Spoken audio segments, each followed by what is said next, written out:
खर्च क्या है, पीक वैल्यू और मैक्सिमम वैल्यू का अल्टरनेटिव करेंगे।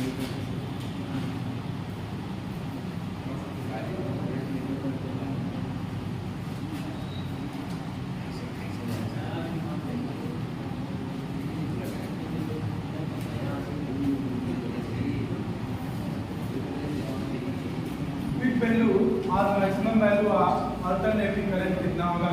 यहाँ पर देखिए, जब ये अल्टरनेटिंग करंट फ्लो करता है तो इसका दो डायरेक्शन में मैक्सिमम वैल्यू को हेड करता है, एक ऊपर की तरफ प्लस आई नॉट और एक मीन पोजीशन से नीचे की ओर माइनस आई नॉट है।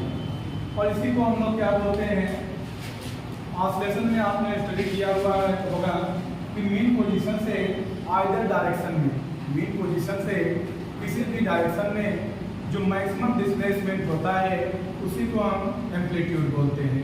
इसी तरह से यहाँ पर हम कह देंगे अल्टरनेटिंग करंट का वोल्टेज की आइदर डायरेक्शन में, चाहे ऊपर की ओर चाहे नीचे की ओर, जो मैक्सिमम वैल्यू होगी उसे हम पीक वैल्यू और मैक्सिमम वैल्यू ऑफ करंट कहेंगे। और इसी को और क्या कहते हैं, एम्पलीट्यूड ऑफ अल्टरनेटिंग करंट कहेंगे।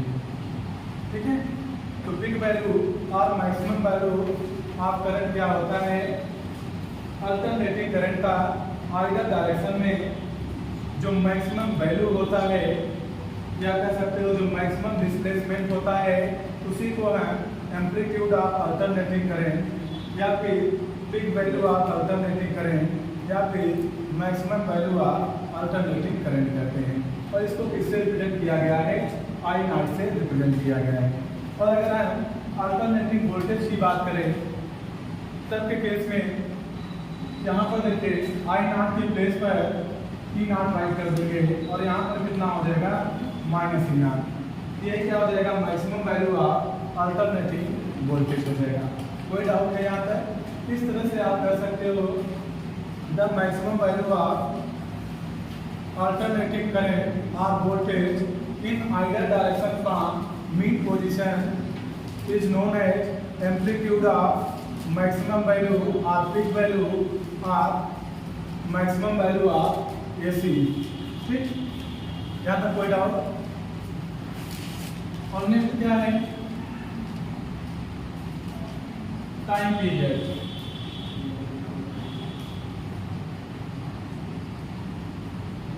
और इसे कैपिटल टी से रिप्रेजेंट करते हैं। टाइम पीरियड क्या होता है, टाइम पीरियड किसे कहेंगे, तो यहाँ पर देखिए वायर आधा चक्कर ऊपर घूमा, फिर आधा चक्कर नीचे, एक चक्कर पूरा हो गया, एक साइकिल कंप्लीट हो गई। तो अल्टरनेटिंग करंट और वोल्टेज में अपना एक साइकिल पूरा करने में जो समय लेता है उसे हम क्या बोलेंगे, टाइम पीरियड कहेंगे। The time taken by alternating current or voltage in completing one cycle is known as time period and denoted by capital T। यहाँ पे देखिए हाफ साइकिल ऊपर हो गया फाइव और हाफ साइकिल नीचे, तो यहाँ पर जो टाइम दिया हुआ है इसी को क्या बोल देंगे, टाइम पीरियड कहेंगे। यहाँ से यहाँ तक एक टाइम पीरियड हो गया और फिर यहाँ से यहाँ तक दो टाइम पीरियड 2T, और बीच में हाफ साइकिल कंप्लीट करने में टाइम पीरियड का हाफ हो जाएगा। और यहाँ पर हाफ साइकिल 1.5 साइकिल कंप्लीट करने में 1.5 हो जाएगा, और 1.5 को क्या लिखते हैं, 3T/2, और कितना हो जाएगा 2T। ठीक, आई बात समझ। और T इक्वल टू, इसका फार्मूला कितना होगा, T इक्वल टू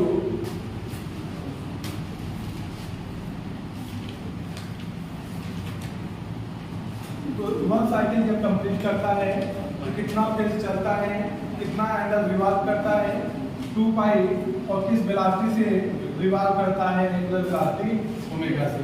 इस तरह से T equal to 2 pi upon omega हो जाएगा। यहाँ तक किसी को कोई डाउट है, ये करेंगे पार्किंग एक्शन। और थर्ड आंसर आ जाएगा फ्रीक्वेंसी। तीसरा क्या होगा, फ्रीक्वेंसी। और इसे स्मॉल f से रिप्रेजेंट करते हैं। किससे रिप्रेजेंट करेंगे, स्मॉल एफ से रिप्रेजेंट करेंगे। तो फ्रीक्वेंसी क्या होता है, अल्टरनेटिंग करंट और वोल्टेज एक सेकंड में जितनी बार ऑसिलेट करता है, जितने साइकिल कंप्लीट करता है, उसे फ्रीक्वेंसी कहते हैं। क्या बोलेंगे, फ्रीक्वेंसी। और इसे जो है स्मॉल एफ से रिप्रेजेंट करते हैं। तो 30 सेकंड में कितना चक्कर लगा रहा है, 1 साइकिल कंप्लीट किया, 1 टाइम पीरियड में 1 साइकिल कंप्लीट करता है। और तो 1 सेकंड में कितना करेगा, 1 सेकंड में 1/t साइकिल कंप्लीट करेगा। और यही 1 सेकंड में जितनी बार वो ऊपर नीचे डांस कर दिया है, उसी को हम क्या बोल देंगे, फ्रीक्वेंसी कहेंगे। क्या कहेंगे, फ्रीक्वेंसी। और स्मॉल एफ से रिप्रेजेंट कर देंगे। Small F is equal to 1/t और t की वैल्यू कितना आया हुआ है, 1/t की वैल्यू रखेंगे 2π/ओमेगा। तो f इज इक्वल टू ω/2π। जिसको क्या बोलेंगे, लीनियर फ्रीक्वेंसी कहेंगे। और यहाँ से कितना राइट कर सकते हैं, 2π को लेफ्ट साइड ट्रांसपोज कर देंगे तो omega is equal to 2πf कर सकते हैं। कितना कर सकते हैं, 2πf। और जहाँ पर ओमेगा जो है एंगुलर वेलोसिटी के नेम से इसको जानते हैं, इसी को एंगुलर फ्रीक्वेंसी भी कहते हैं। क्या बोलेंगे, इसको एंगुलर फ्रीक्वेंसी कहेंगे। ठीक, आएगा समझ में। और जो हमारे लोगों के घरों में इलेक्ट्रिसिटी आता है, अल्टरनेटिंग करंट आता है, उसका वोल्टेज 220 वोल्ट और 50 हर्ट्ज होता है। कितना होता है, 50 हर्ट्ज होता है। तो जो 50 हर्ट्ज दिया हुआ है, इसका कहने का क्या मतलब है, 50 बार जो है 50 टाइम्स ऊपर की ओर ऑसिलेट करेगा और 50 टाइम्स नीचे की ओर। दैट इज 1 सेकंड के अंदर 1 सेकंड के, देख लो नहीं तो ट्रेन से जो है ना पंखा उठा करके लाओगे चलेगा नहीं। यहाँ पर देखिए बहुत बड़ी बात बता रहे हैं, इतनी महंगी बात आप लोग सस्ते में ले रहे हैं। देखो यहाँ पर कितना है, 50 हर्ट्ज है। कितना भी है, 50 हर्ट्ज। इसका मतलब क्या है कि 1 सेकंड में वो कितनी बार ऊपर नीचे ऑसिलेट किया है, 1 सेकंड में कितना अपना साइकिल कंप्लीट किया है, 50 साइकिल 1 सेकंड में कंप्लीट किया है। इट मींस 50 टाइम्स ऊपर गया और 50 टाइम्स नीचे। जब 50 टाइम्स ऊपर जाएगा पॉजिटिव साइकिल में जाएगा और 50 टाइम्स नेगेटिव साइकिल में जाएगा, तो इसकी वैल्यू कितनी बार जीरो हुआ, 1 2 3 4। मीन्स ओवरऑल कितने टाइम से जीरो हो जाएगा, 100 बार। तो घरों में जो बल्ब लगा रहता है वो कितनी बार जलता और बुझता है, 100 बार जलता है और 100 बार बुझता है।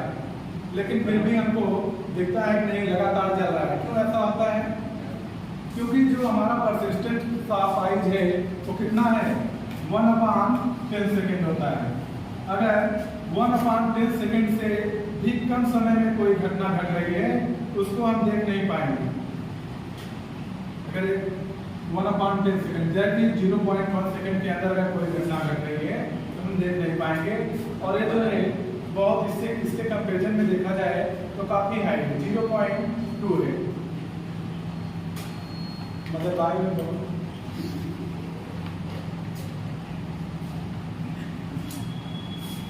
बहुत गजब का है।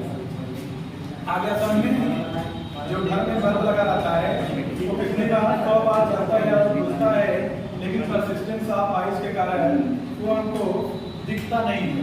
जैसे अभी आप लोग सुने होंगे जो मूवी होता है उसको पिक्चर भी बोलते हैं। क्या पिक्चर बोलना सही है, गलत? गलत है ना, पिक्चर बोलना उसको गलत है ना, हम कह रहे हैं सही है। जो मूवी होता है उसमें ढेर सारे पिक्चर एक साथ लिए जाते हैं और एक समझ जाइए 1 सेकंड में उसमें 25 फ्रेम होते हैं। मतलब 1 सेकंड के अंदर आपको कितने फोटो दिखाया जाता है, 25 फोटो। और जब 1 सेकंड के अंदर 25 फोटो स्लाइड करके दिखाया जाएगा तो आप उसमें डिफ्रेंशिएट नहीं कर पाएंगे। किसके कारण, परसिस्टेंस ऑफ आइस के कारण। और आपको लगता है कि सीन कंटिन्यू चल रहा है, कंटिन्यू नहीं चल रहा होता, लगातार फोटो आपको खींच करके दिखाया गया होता है। इसीलिए मूवी को पिक्चर भी कहते हैं। ठीक, ऐसा में यहाँ तक किसी को कोई डाउट? चलिए, ऐसा लग रहा है गलती आ गई है।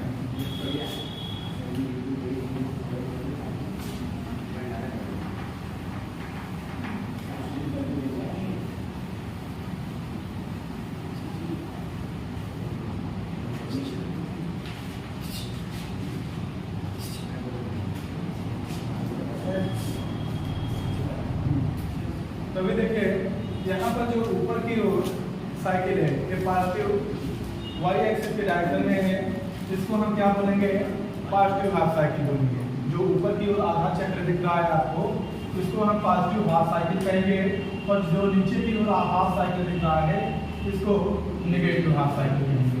और ये जो दोनों हाफ साइकिल हैं, जितना पॉजिटिव में होगा उतना ही हाफ साइकिल नेगेटिव में होगा। यहाँ पर देखिए जितना पॉजिटिव में होगा उतना ही नेगेटिव में भी होगा। इसको देखते हैं।